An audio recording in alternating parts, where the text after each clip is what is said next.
murabona aha imirima nizanuze twagize byo bita uduterase niho ngeragereza ntangurira kurima bya bindi byose gutera bimwe nababarira harimo utuntu twishi muraza kutubona dore na ya miredeje ngiyo murayibona hano iracyari ndoya.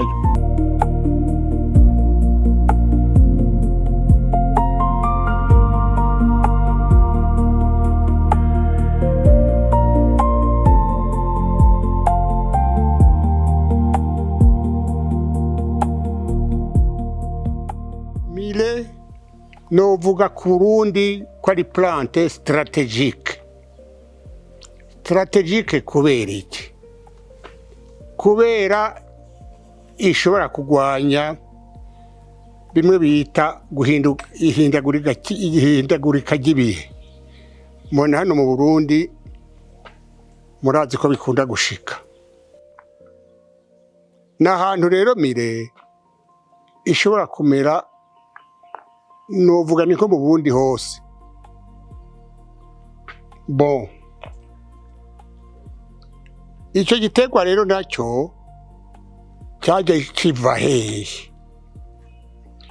Ahantu bakunda kukirima cyane ni mu burengero bwa Afrika. Hariya za Senegal, za Mali, hariya za Chad, nigwiriye cyane. Kandi ntibibagire ikintu babwira nuko Millet iza ku murongo w'indwi kuvyerekeye ibinyantete kw'isi. No kuvuga iki? Urabona hari umuceri, hari ibigori n'ibindi. Ibintu bye Millet rero iza ku murongo w'indwi.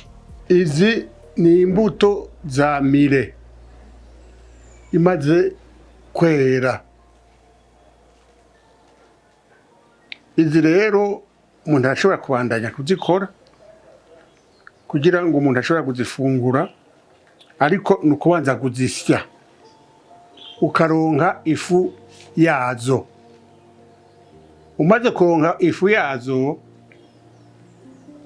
ushobora rero gukora mu ushaka, ari ubugari, ari buyi,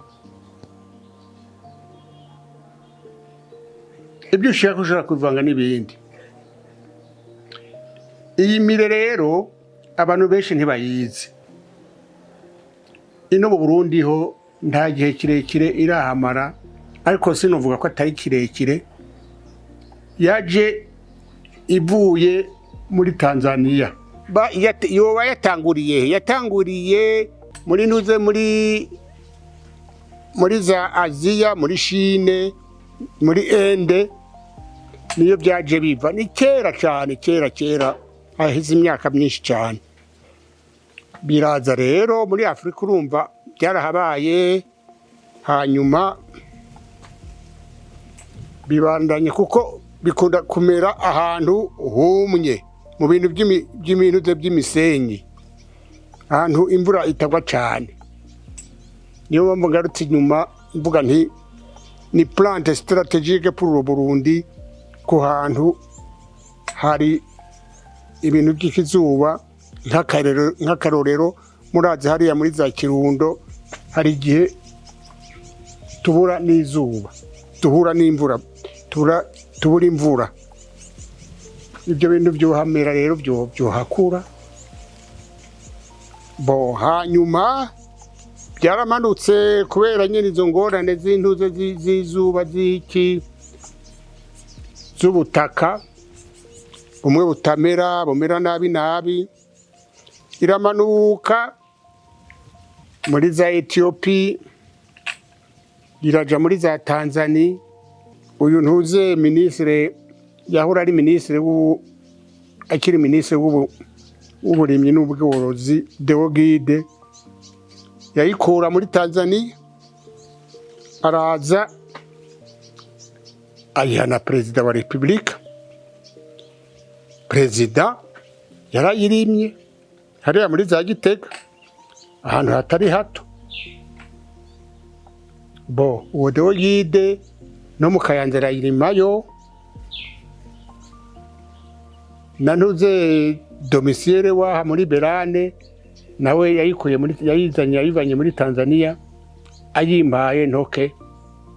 Icyo gitegwa je ndabona ndagikunze, mbireka rero ndakirime, ambaho ndakirimira. Nagitanguriye aha hariyo sare naberetse,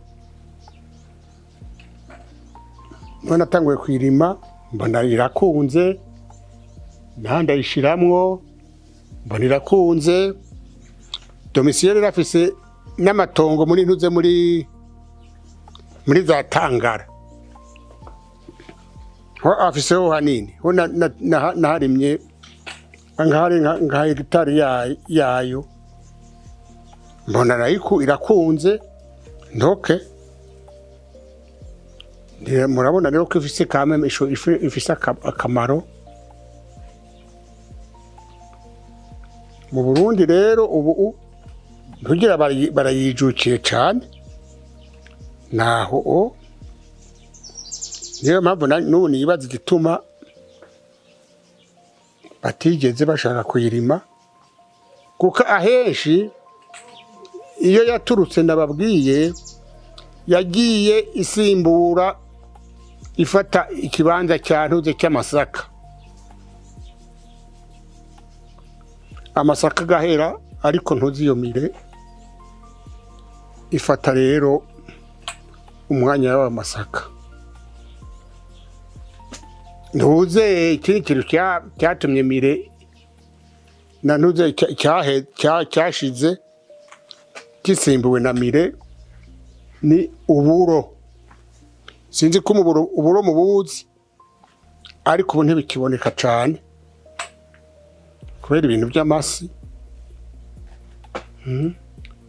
Nkibaza rero igituma ahantu hahora uburo batoshirayo iyo mire.